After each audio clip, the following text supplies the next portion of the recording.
Bismillahirrahmanirrahim. Assalamualaikum warahmatullahi wabarakatuh. Selamat datang di channel Viduhatuk. Sahabat beriman yang dirahmati dan dimuliakan Allah Subhanahu wa Ta'ala. Dalam video kali ini kita akan membahas tentang Tuhan Maha Segalanya, yaitu Allah Subhanahu wa Ta'ala. Pembahasan kita ini mengenai beberapa pertanyaan yang mungkin sering muncul ketika seseorang mulai tumbuh dewasa yang menanyakan Tuhannya. Mungkin ada di antara kita yang ketika lagi ngelamun sempat terbesit di pikirannya beberapa pertanyaan seperti siapa yang menciptakan Allah Subhanahu wa Ta'ala, bagaimana rupanya, lalu di mana Allah Subhanahu wa Ta'ala tinggal. Untuk mendapatkan jawabannya, tonton videonya sampai habis biar tidak salah faham. Perlu diketahui, ketika pertanyaan itu muncul dalam benak kita, sebaiknya buang jauh-jauh, karena akal manusia sangat terbatas dan tidak akan mampu menjangkaunya. Ditambah lagi, pertanyaan seperti itu sangat dilarang oleh Rasulullah SAW dalam Sahih Bukhari. Kenapa? Abu Hurairah menyebutkan, Rasulullah SAW pernah bersabda, setan senantiasa mendatangi salah seorang dari kalian seraya berkata, siapa yang menciptakan ini dan siapa yang menciptakan itu?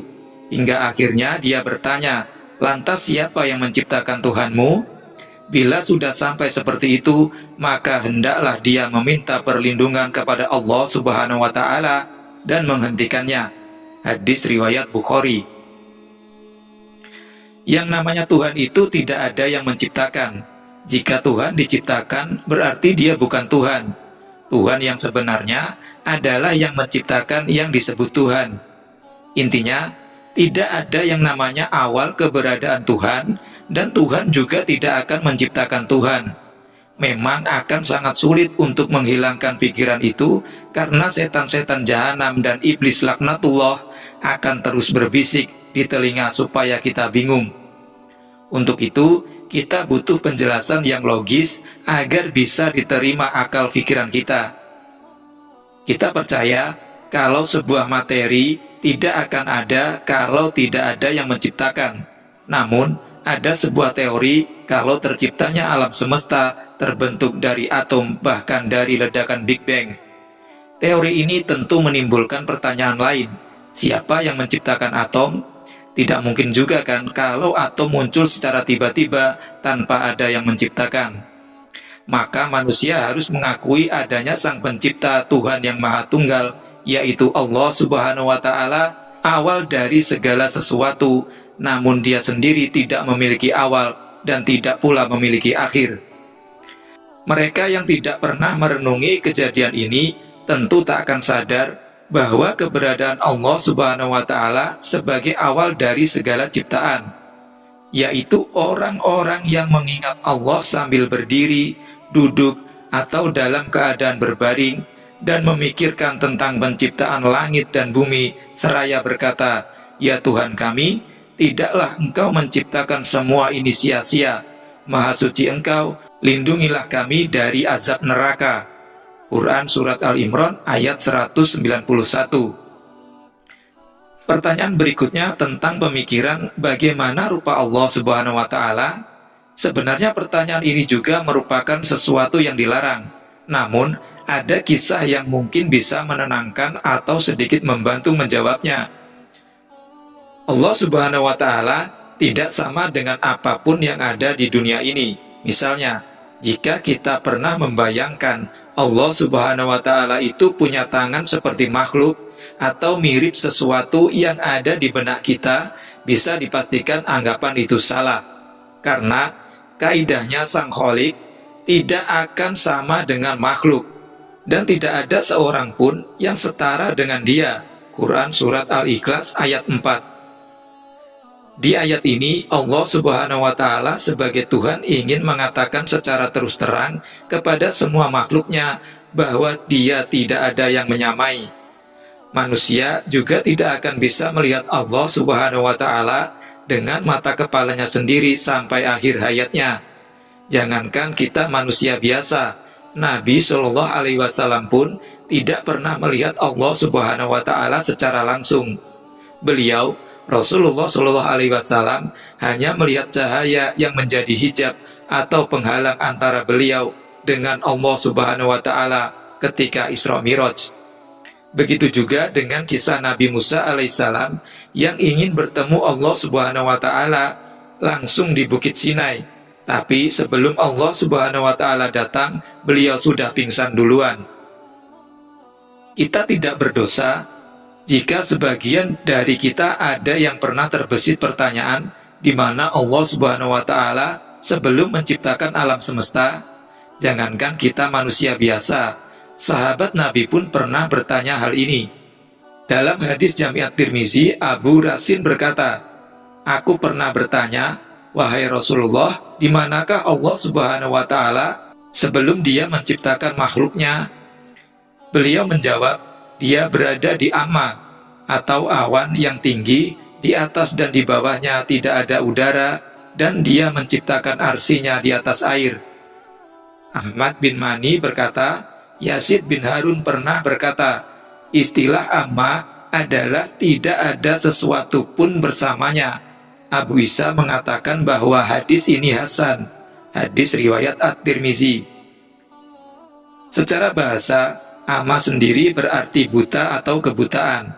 Amma ini bisa diartikan adalah suatu tempat yang tidak diketahui bentuk dan wujudnya, kecuali Allah Subhanahu wa Ta'ala saja yang mengetahuinya. Namun, biar lebih mudah dipahami, dalam terjemahan hadis dituliskan dengan kata awan.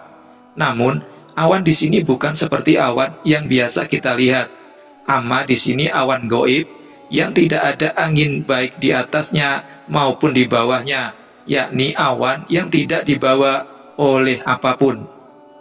Dengan kata lain, amma adalah sesuatu yang tidak bisa diterima oleh imajinasi dan tidak bisa dicapai oleh akal dan pemahaman. Di sana tidak ada udara, tidak ada benda apapun, bahkan tidak ada waktu. Di sanalah Allah Subhanahu wa Ta'ala kemudian bersemayam pada arsinya di atas air. Tidak diketahui bagaimana bentuk arsi dan cara Allah Subhanahu wa Ta'ala bersemayam di atas arsinya itu. Dan menanyakan hal itu adalah sesuatu yang dilarang. Yang jelas, keberadaan arsy sudah disebutkan dalam Al-Quran maupun hadis. Dialah yang telah menciptakan langit dan bumi dalam 6 masa, serta sebelum itu arsinya di atas air. Potongan Quran Surat Hud ayat 7. Allah Subhanahu wa Ta'ala telah ada dan sesuatu apapun selainnya belum ada. Arsinya berada di atas air. Dia mencatat segala itu dalam Az-Zikr dan Dia menciptakan langit dan bumi. Hadis riwayat Bukhari dan Baihaqi. Allah Subhanahu wa Ta'ala menciptakan itu semua bukan berarti Allah butuh, tetapi justru itu menjadi tanda kekuasaan kalau Allah Subhanahu wa Ta'ala itu mampu menciptakannya. Sama halnya ketika Allah Subhanahu wa Ta'ala menciptakan manusia, bukan berarti Allah Subhanahu wa Ta'ala membutuhkan manusia untuk menyembahnya, tetapi kitalah yang membutuhkan Allah Subhanahu wa Ta'ala. Untuk itu, janganlah kita menjadi orang yang sombong. Pertanyaan selanjutnya, apa yang dilakukan Allah Subhanahu wa Ta'ala sebelum menciptakan alam semesta? Pertanyaan ini sering dikemukakan oleh para filsuf besar, dan pertanyaan seperti ini muncul karena berpikir Tuhan itu sama dengan manusia dalam pusaran ruang dan waktu. Padahal Tuhan tidaklah terikat hukum-hukum alam, yang dimana hukum-hukum alam itu adalah ciptaannya sendiri. Tuhan tidak menempati ruang dan tidak berwaktu. Pertanyaan ini tidak bisa dijawab karena pertanyaannya menggunakan kata sebelum, yang menandakan terikat dengan waktu itu sendiri, sedangkan Allah Subhanahu wa Ta'ala tidak berwaktu. Waktu adalah perhitung gerak atau ukuran gerak. Jadi, jika tidak bergerak, tidak ada yang namanya waktu. Karena Tuhan yang menciptakan waktu, maka tidak logis kalau Tuhan dikatakan sebagai sesuatu yang berwaktu. Dialah Allah yang menciptakan segala yang ada di bumi untukmu, kemudian Dia menuju ke langit, lalu Dia menyempurnakannya menjadi 7 langit. Dia Maha mengetahui segala sesuatu. Quran Surat Al-Baqarah ayat 29. Keberadaan Allah Subhanahu wa Ta'ala yang sendirian tanpa apapun ini tidak bisa dijangkau oleh akal kita, sebab itu di luar pemahaman manusia. Manusia tidak dapat membayangkan kesendirian total tanpa waktu dan tempat. Di antara kesempurnaannya, Dia tidak berada dalam waktu dan tidak terikat dengan ikatan waktu.